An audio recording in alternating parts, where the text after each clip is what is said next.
ETF index mutual funds నేర్చుకుని stock మార్కెట్లో రాణించాలనుకుంటున్నారా? వెంటనే ఈ నెంబర్కి కాల్ చేయండి. నమస్తే రమగారు. నమస్తే రమగారు. పిల్లలు టీనేజ్లోకి అడుగు పెట్టగానే, అంటే ఫర్ ఎగ్జాంపుల్ 13, 14 ఈ వయసులో జనరల్గా హార్మోనల్ చేంజెస్ వస్తాయి, సహజం అది. కానీ ఆ వయసులోనే తప్పటడుగులు వేయడానికి కూడా ఎక్కువ అవకాశాలు ఉంటాయి. తెలిసి తెలియక వాళ్ళకి తెలిసిందే కరెక్ట్ అనుకునే పరిస్థితి కదా. ఆ టైంలో మనం పిల్లల్ని ఎలా కాపాడుకోవాలి? వాళ్ళకి ఇది తప్పు, ఇది కరెక్ట్ అని ఎలా చెప్పాలి? అంటే వాళ్ళు వినే పరిస్థితుల్లో కూడా ఉండరు. ఎలా ఫస్ట్ నుంచి ఎలా నేర్పించాలి రమ్మగారు? ప్లస్ ప్రేమని, పెళ్ళని, పెళ్ళిళ్ళు దాకా కూడా వెళ్ళిపోతున్న పిల్లల్ని చూస్తూ ఉన్నాం మనం. ఇది ఎప్పుడూ ఉంటుంది జయ. ఇవాళ కొత్తగా ఈ కాలంలో వచ్చిందని అనుకోవద్దు. అవును. ఈ ప్యూబర్టీ వచ్చేసరికల్లా అడాలసెన్స్ అంటారు, దాంట్లోకి కౌమార దశ వచ్చేసరికి ప్రపంచం కొత్త రంగులతోటి కనపడుతుంది. వీళ్ళకు కూడా బాడీలో చేంజెస్ వస్తాయి, మానసిక వికాసం కొంత తేడా వస్తుంది, ఆపోజిట్ సెక్స్ని చూసి అట్రాక్షన్ వస్తుంది. ఈ అట్రాక్షన్ చాలా సింపుల్, సహజం. ఊరికే దొంగతూపులు చూడడం, చూసి చూడనట్టు ఉండటం, వాళ్ళతో మాట్లాడాలని ట్రై చేయడం ఆ ఏజ్లో చాలా న్యాచురల్గా జరిగేది. దాన్ని కట్ చేయలేము, కరెక్ట్ చేయలేము మనం, అదంతే. కాకపోతే ఈ ఫర్దర్ స్టెప్పులకి వెళ్ళిపోతారు చూడు. దానికి కారణం ఏంటంటే ఎక్కువగా సోషల్ మీడియా, ఫ్రెండ్స్, సినిమాలు, వాళ్ళని పక్కదవ్వ పట్టించే రకపు పరిస్థితులు, చాలా ఎర్లీ ఏజ్లో పెళ్ళిళ్ళు చేసేసుకునే సినిమా కథలు, టీనేజర్స్, లేకపోతే శారీరకంగా కలిసేందుకు ప్రయత్నం చేయటం పిల్లలు. ఏమంటారంటే దీన్ని సరిగ్గా చెప్పాలంటే ఎక్స్పెరిమెంటల్గా చేసి కూడా చేసేవాళ్ళు కూడా కనిపిస్తారు. అట్లాంటి పరిస్థితులు కూడా ఉన్నాయి. పైగా ఇప్పుడు అవకాశాలు ఉన్నాయి బాగా. మనం పొద్దున్న పేరెంట్స్ ఇద్దరూ వర్కింగ్, పిల్లలు ఇంట్లో ఉంటారు, ఒక్కళ్ళే ఉంటారు, ఇంట్లో ఎవరు పెద్దవాళ్ళు ఉండే అవకాశం లేదు. ఉన్న వాళ్ళని ఎట్లా కొట్లా మేనేజ్ చేసేస్తారు. పైగా పిల్లలు తమ ఏదైనా చేయదలుచుకుంటే దొంగ పని చేసే తీరాలన్న ధోరణి. ఫ్రెండ్స్లో బాయ్ ఫ్రెండ్స్ లేకపోవటం, గర్ల్ ఫ్రెండ్స్ లేకపోవటం అనేది చిన్నతనం అనే భావన. 15-16 ఏళ్ల పిల్లలు చిన్నపిల్లల్ని అబ్యూజింగ్ అయినా దిగిపోవటము, అలాంటివి వీడియోలో, సినిమాలో, కథలో, కబుర్లో వింటూ ఉండటం.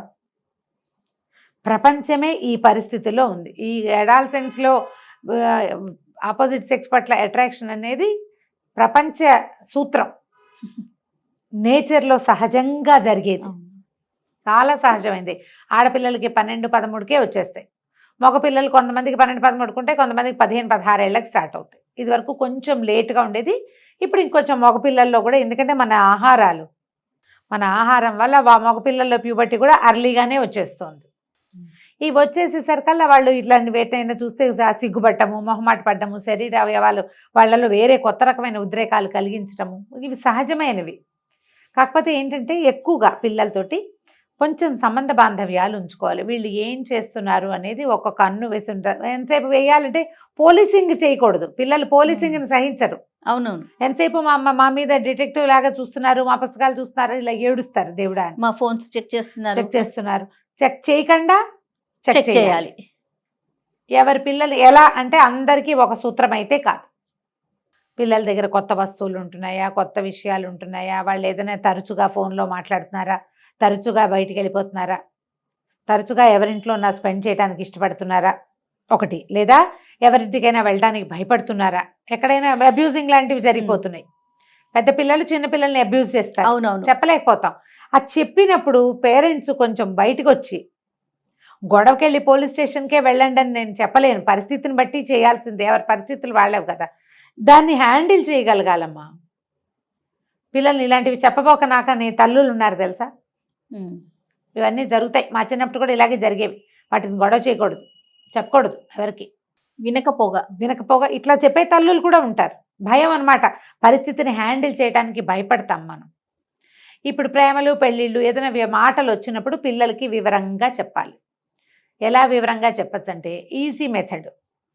ఆ పక్షులు గుడ్లు పెడతాయి, ఈ ఇళ్లల్లో పక్షి గుళ్ళు అవి పెడుతూ ఉంటాయి. ఆ గుడ్లు పెట్టిన పిల్లలు అవుతాయా, ఆ పిల్లలు ఎప్పటికీ ఎదగవు.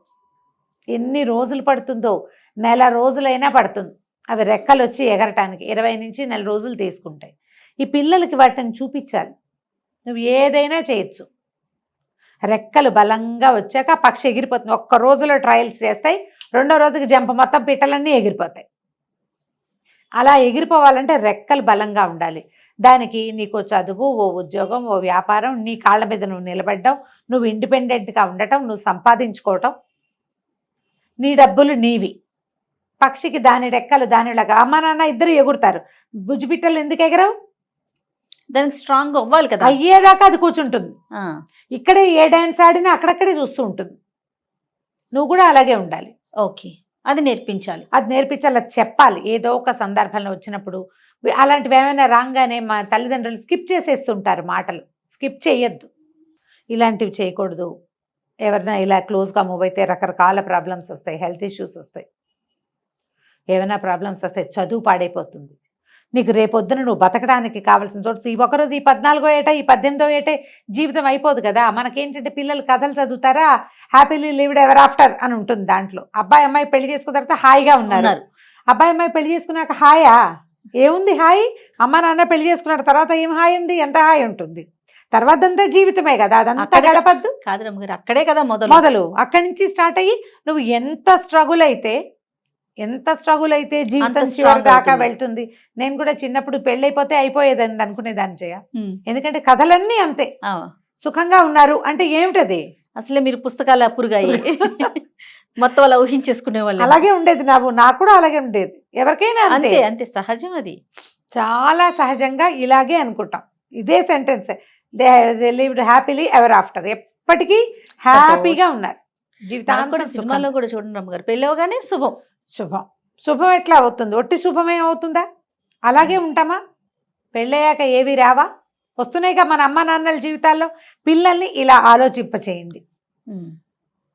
చెప్పటమే ఎక్కువ ట్రై చేద్దామా, అలాంటి ట్రయల్స్ వేయకూడదు అని ఆపుకుంటూ ఉండాలి. చెప్పాలి, మాట్లాడాలి. ఎవరెవరితోటి వెళ్తున్నారు వీళ్ళు, మనకు తెలియకుండా ఎక్కడెక్కడికో వెళ్ళిపోతున్నారా, ఇంటర్నెట్లో స్నేహాలు చేస్తున్నారా, మన దగ్గర డబ్బులు పోతున్నాయి, అవన్నీ కూడా చూసుకోవాలి. చాలా జాగ్రత్తగా ఉండాలి. టీనేజ్లో పిల్లల్ని కాపాడితే ఆ 19-20 ఇచ్చేసరికి పిల్లలు ఆటోమేటిక్గా బుద్ధిమంతులు అవుతారు. జీవితం పట్ల విలువ అవి అర్థమవుతాయి వాళ్ళకి. ఇంత పిచ్చి అట్రాక్షన్ అది ఉండదు, కొంచెం మెల్లిగా తెలుసుకుంటుంది రోజులు గడిచే కొందికి. అందరి పిల్లలు ఇలా అయిపోతారని అనుకోవద్దు, కానీ ప్రతి పిల్లలకి ఉంటాయి. అది ఒక్కళ్ళు దాని మీద జోరుగా ఉంటారు, మిగిలిన విషయాలు వదిలేసి దాని మీదకే వెళ్తారు. లోపల ఉన్న హార్మోన్స్ వాళ్ళని అంత లాక్కెళ్ళిపోతూ ఉంటాయి. ఆ లాక్కెళ్ళబడుతున్న వాళ్ళని కొంచెం కాపాడండి. చెప్పాలి, మాట్లాడాలి. వదిలిపెట్టద్దు ఒంటరిగా. ఎవరింట్లో ఉన్నా వదిలేసి వెళ్ళొద్దు, వేరే వాళ్ళ ఇళ్ళకి పంపించద్దు. ఫ్రెండ్స్ ఇళ్లలో రాత్రిళ్ళు పడుకోవడానికి వెళ్తూ ఉంటారు పిల్లలు, అది చేస్తారు కదా, ఏమంటారు స్లీప్ ఓవర్. వాళ్ళ అమ్మా నాన్న లేకుండా స్లీప్ ఓవర్ చేయనివ్వబోకండి. వాళ్ళ ఇంట్లో ఎవరున్నారో కనుక్కోవాలి ముందు. అది కనుక్కుని అప్పుడు పంపించవచ్చు. అప్పుడు కూడా రిస్క్ ఉంటుంది ఖచ్చితంగా. అప్పుడు కూడా రిస్కే, కాదని అనడానికి వీల్లేదు. వీళ్ళు ఏదైనా ఎక్స్పెరిమెంట్ చేయడానికి కూడా వెళ్ళొచ్చు. అవును, చెప్పలేకపోతాం. ఈ కజిన్స్ వాళ్ళ ఇళ్ళకి వెళ్తే పిల్లలు పెద్దవాళ్ళు ఎవరైనా అబ్యూస్ చేయడానికి ట్రై చేయొచ్చు. వాళ్ళకి కొత్త విషయం మీద వీళ్ళకి కూడా ఆసక్తి ఉండొచ్చు. ఏదైనా జరగచ్చు కదా.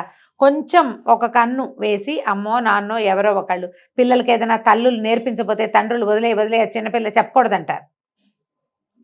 చాలామంది తండ్రుల్లో ఈ ప్రాబ్లం ఉంటుంది. ఆడపిల్లలకి ఏం చెప్పకూడదు, మగపిల్లలకి చెప్పకూడదు అనుకుంటే తల్లులు. మగపిల్లాడు వాడికి అన్నీ తెలుసు, వాడికే తెలుస్తాయి, వాడే తెలుసుకుంటాడు అని. అండ్ వాడే తెలుసుకునే ఏముండదు. 300 మంది కింద పడి పళ్ళు రాళ్ళు కొట్టుకుని బుద్ధి తెచ్చుకుంటారు. పళ్ళు రాలిన బుద్ధి రాని జాతులు ఇంకో కొన్ని ఉంటాయి. మనం ఏం రాసుకొచ్చామో దాని ప్రకారం ఉంటుంది అన్నమాట. ఏదైనా ప్రాబ్లం ఉంది, పిల్లలు మాట వింటలేదు అంటే ఒక కౌన్సిలర్ని ఎవరినైనా చూడండి. మన ఇంట్లోనే ఎవరైనా మాట్లాడే వాళ్ళు ఉంటే వాళ్ళతోటి మాట్లాడించండి.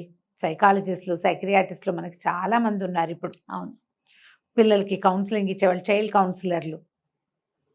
అదేదో తప్పు ఇది అని అనుకోబోకండి. సమాజం బాగుండలేదు కాబట్టి మనం ఇలాంటి ఒక స్టెప్ తీసుకోవచ్చు.